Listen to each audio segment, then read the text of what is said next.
us a boat. Go find us a big boat.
about New Orleans and this great city. Ladies and gentlemen, this is not a test.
Oh my God, can you just imagine something, never having experienced anything like that before? It was something like out of a horror story. Storm hits Monday morning. We go through the worst of it, where what we thought was the worst of it, and that was getting our patients into the hall because the winds were kind of beating up. Water was coming in all around the windows. I thought the windows was going to break or something. And people were scared as hell. We were on generator power, which meant minimal lighting, no air conditioning. After the ventilator's batteries ran out, we had all of our nursing staff, housekeepers, vice presidents, any hands on deck, so to speak, maintaining these people's breathing by bagging them with an ambu bag. I basically kind of felt we might not make it out of here anyway. I'm going to do the very best I can to save who I can. Went to the ICU in a darkened unit and started moving everybody to this heliport that we're standing on. We had about 250 to 275 patients that were in our hospital. We lined them up and pushed them under the deck to where they had shade. At night, it was cooler out from underneath, so we moved them out. You could breathe. You could see the patients. In the hospital, it was dark and it was hot. It felt like 200 degrees, but it was probably only about 106. We had this like little MASH hospital unit going on in the parking garage. The first problems we started seeing was with our NICU babies, preemies, little bitty babies who temperature regulation is a big thing. They were just hot. You were looking at them in these isolates and they're panning because they're so hot. Their body temperatures are going up. Every nurse took a baby and we wrapped them. We started the trek up to the heliport. One of the most wonderful sights I saw was right over here from the horizon. You started seeing helicopters fly in. 2 nurses were with them, and we literally walked up, handed it to them, and that's how they took them out. 1 minute there was no water, and the next minute it was, 4 foot in the hospital. The water outside got up to about 7 foot. I looked out there and it looked like an aquarium because the water was so deep on the outside and you could see fish swimming by the windows. After the eye went over and it got real calm, somebody spotted the first patient wading toward us, covered in mud, in her nightgown, no shoes, had been swimming in the storm trying to get to help. Then that's when they said patients are coming and we need to get down there and get ready. There were hundreds of them. We just thought any minute now somebody's going to come help us. We heard a helicopter, and so we all looked out the second floor and it was a Coast Guard helicopter, and we thought, oh, how wonderful, somebody's coming to make sure we're okay, they're coming to check on us. They did come and they did land, but it was to bring us patients that they had rescued. They were doing anesthesia and surgery in here in the dark by flashlight. It made me really appreciate the basics of nursing. You had to take care of the emotional part. You're suturing someone, looking at you, telling you that they just watched their spouse drown. I've had one of them sit and talk to me because I had lost my son. The people of this community had just been through the worst thing that they could have ever gone through. A lot of them watched their family members die, their homes gone, and they turned the corner needing care, and we were here. They stuck to their post. They did what they could. There was doctors and nurses out here on the apron suturing people with flashlights. Hey, I'm proud of what they did here. I think they did an excellent job. I've had quite a few angels when I was in ICU, and I mean they were angels. You give us strength to carry on.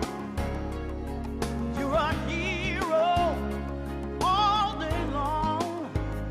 Soothing sadness, healing pain, making smiles appear again. You are there on the line. You're a nurse. You make the difference.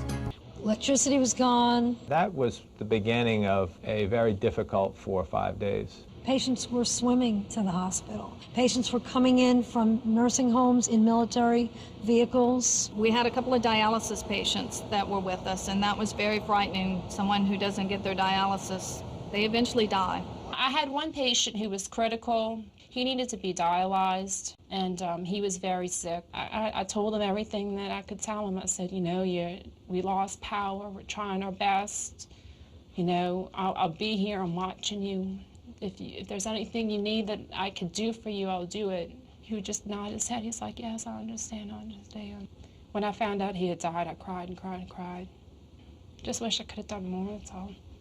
By midday Wednesday, when we had heard news reports that we had already been evacuated, that's when it became crystal clear to all of us that if we were going to get out, we were going to have to get ourselves out.